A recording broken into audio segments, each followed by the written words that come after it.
আটা সরণে সব বোঝা নামায় নিতে আসছে ট্রাক মার্কা।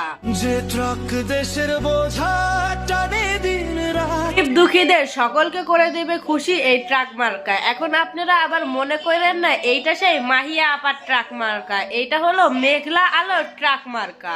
দুঃখীর মুখের হাসি আনবে ফিরাইয়া ট্রাক মার্কা দেখবা যখন দিবা। যে সাধারণ জনগণ থেকে শুরু করে উচ্চবিত্ত নিম্নবিত্ত সকলকেই অনুরোধ জানাচ্ছে তার মাঝখানে একটা সিল মেরে দিতে। আসলে আপনারা ভাবতে পারেন এই আপায় রাস্তায় রানীর মতো সাজ্জা কেন ঘুরতেছে, মাথায় দেখে আবার একটা মুকুটও লাগাইছে। আসলে আপায় মনে করে কি যারা রানীর মতো সেজে থাকে তারাই রানী হতে পারে। Women. আমি জানি না, বারবার এই আপারে দেখা মাহি আপার কথা মনে পড়ে যাইতেছে। আসলে দুজনের মার্কাই তো ট্রাক মার্কা। এখন দেখেন আপা, আপনার ট্রাক জানি মাহি আপার মতো উল্টে না যায়। আপনারা যেটা প্রচার বলতে বোঝান পোস্টারিং, আমি একজন পরিবেশ কর্মী, সব নিয়ে অনেক কাগজপত্র পোস্টারিং এগুলো কোথাও আপনারা দেখবেন না। ঠিক বলছেন আপা, পরিবেশ রক্ষা করা আমাদের সকলেরই কাজ। আপনি অনেক পোস্টার লাগাইয়া পরিবেশ ঠিকই নষ্ট করবেন না, কিন্তু অন্য দিক দিয়ে তো পরিবেশ একদম মাইরা দিবেন। কি? বিষয়টা একটু ব্যাখ্যা করবে? হ্যাঁ বুঝায় বলতেছি। এই আপায় ঢাকা ৮ আসনের মনোনীত পাওয়ার পর থেকে দেখে ঢাকা ৮ আসনের অলিতে গলিতে শুধু বেলুনেরই খবর পাওয়া যায়। তাহলে যদি একবার জিততে যায় তাহলে ভাববেন ঢাকা ৮ আসনে যতগুলো দোকান আছে সব দোকানে শুধু বেলুন আর বেলুনই থাকবে, অন্য কোনো পণ্যই আর ঢাকা ৮ আসনের প্রয়োজন হবে না। এইটা কি কোনো কথা?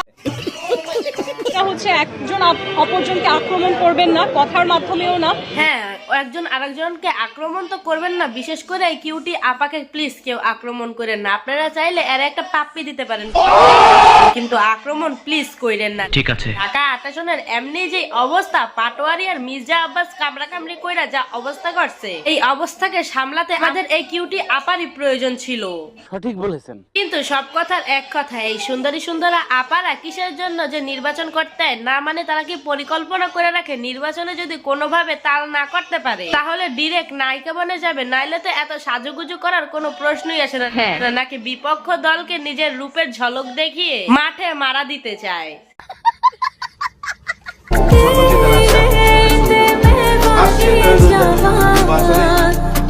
বুঝলাম না আপা ওদিকে এরকম লুচু মার্কা চাহনি দিয়া তাকায় আরেছে কেন?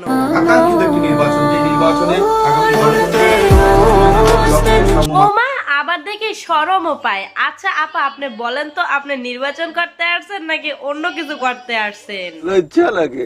একটা কথাই বলবো, এই যে ঢাকা ৮ আসনে যা শুরু হয়েছে তা একেবারে মানার মতো না। পাটোয়ারি আর মির্জা আব্বাস যেভাবে খোঁচাখুচি করতেছে তা সত্যি হাস্যকর। হাস্যকর, এই দেশের জনগণের জন্য হাস্যকর। কিন্তু এখানে মির্জা আব্বাস যেহেতু সিনিয়র, এই কারণে সে পুরো বিষয়টা টেকনিক্যালি হ্যান্ডেল করছে। আমার বাসায় আপনারা এসে চা খাই যান, টাকা বিরিয়ানি এখানে সব খাবো, কিন্তু ভাই দয়া করে উল্টা পাল্টা কথা কই না। তার এই দিকটা সত্যি প্রশংসা পাওয়ার যোগ্য। আর এই পাটোয়ারির রক্ত গরম, এই কারণে হুতাশায় যা ইচ্ছা তাই কইয়া দিতেছে। কিন্তু মনে করেন না, পাটোয়ারি কাঁচা প্লেয়ার, সে কিন্তু এই মাঠে দীর্ঘদিন ধইরাই সার্ভাইভ কইরা রাজনীতিতে এই পর্যন্ত আসতে পারছে। আর এই আপার কথা বলতে গেলে সে কিন্তু চালাক আছে বলতে হবে। টাকা খরচ করে পোস্টার ছাপাইয়া লাভ কি বলেন? সে এমন টেকনিক ইউজ করছে যাতে তার এমনি পাবলিসিটি হয়ে যায়। এটা তুমি ধরেই ফেলেছো। ঠিকই আছে, যতই হোক শেখ হাসিনা আমাদের দেশে যে ১৭ বছর শাসন চালায় গেছে, মাইয়া মানুষ হওয়ার কিছু না কিছু সুবিধা তো থাকবেই।